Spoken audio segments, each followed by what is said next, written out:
দিন ছোট কাজ বেশি, তাই তো পেরেশানি আছি। তোমরা আছো কি? সকাল থেকে কাশি হচ্ছে, তাই একটু তুলসী পাতা দিয়ে চা খাবো, তারপরে কাজে লেগে যাব। আসসালামু আলাইকুম প্রিয় বন্ধুরা, সবাই কেমন আছো? আমি ভালো আছি। এই তো আমার প্রতিবেশী ভাবিও আমাকে ভালোবেসে একটা কলমি ফুল দিল, সেই ভালোবাসা আমি তোমাদেরকেও জানিয়ে দিলাম।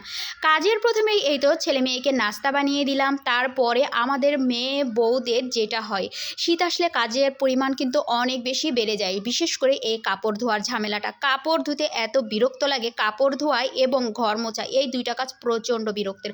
যাই হোক, ধুয়ে কাপড় চোপড়গুলোকে আমি শার্ট করে বাইরে ফেলে দিয়েছি এবং বেশি করে দড়ি টাঙিয়ে দিয়েছি যেন কাপড়গুলো খুব তাড়াতাড়ি শুকিয়ে যায়, কারণ শীতের দিনে কাপড় শুকাতে যায় না। তারপরে একটা কুমড়া নিয়ে যুদ্ধ করতে বসে গেলাম যে কুমড়াটাকে কাটবো বলে। মারে মা, কুমড়াটা আমি কাটতেই পারছি না, কারণ কুমড়াটা অনেক বেশি শক্ত। তাই তো পাড়া দিয়ে ধরে ঝেঁতা দিয়ে কুমড়াটাকে একেবারে দোফাল্টা করে দিব।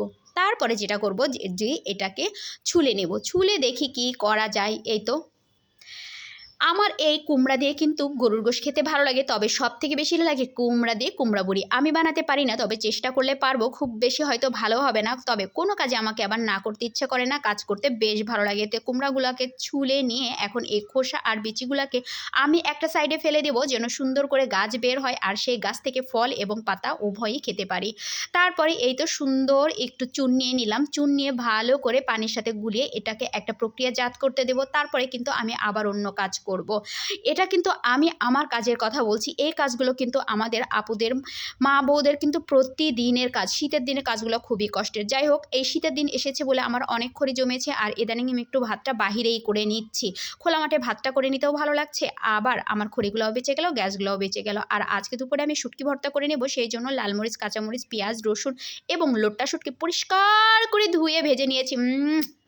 বন্ধুরা কি বলবো, আমার শুটকি ভর্তা যে কি পছন্দ না, আমার মুখে একেবারে পানি ভরে গেল। ভর্তাটা হলেই আমি ভাত খেতে বসে যাবো।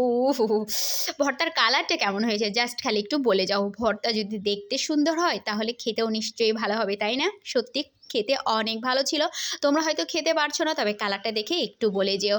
আর এদিকে আমি ভর্তা করেছি জন্য আমার দুই বাচ্চাদের জন্য আমি ছোট ছোট কোয়েল পাখির ডিম ভুনা করে দিয়েছি, যেন আমার ছোট দুইটা বাচ্চা খুশিতে একেবারে ভূষিত হয়ে যায় এবং ওদের মুখ দিয়ে পানিগুলো একদম টস টস টস টস করে।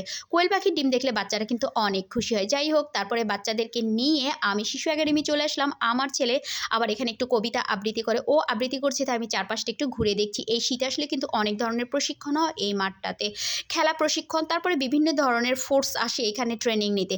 আর সেহেতু শীত এসেছে, এখন একটু ডলাডলি মাঝামাঝি করতে হবে, তাই আইটেমগুলো দেখতে আসলাম, যেটা পারি নিয়ে নেব সাধ্য মতো। তারপরে ওরে মানে মা, আমি সারাদিনে অনেক ক্লান্ত হয়ে গেছি। বন্ধুরা সবাই ভালো থাকবে, এরা ভাই বোন খেলা করুক, আমিও আপনাদের কাছ থেকে বিদায় নিয়ে নিচ্ছি। আজকের মতো ভিডিও এখানেই শেষ, এরা আমার মাথা শেষ করে দিচ্ছে। তো সবাইকে আল্লাহ হাফেজ, ভালো থাকবেন, সুস্থ থাকবেন।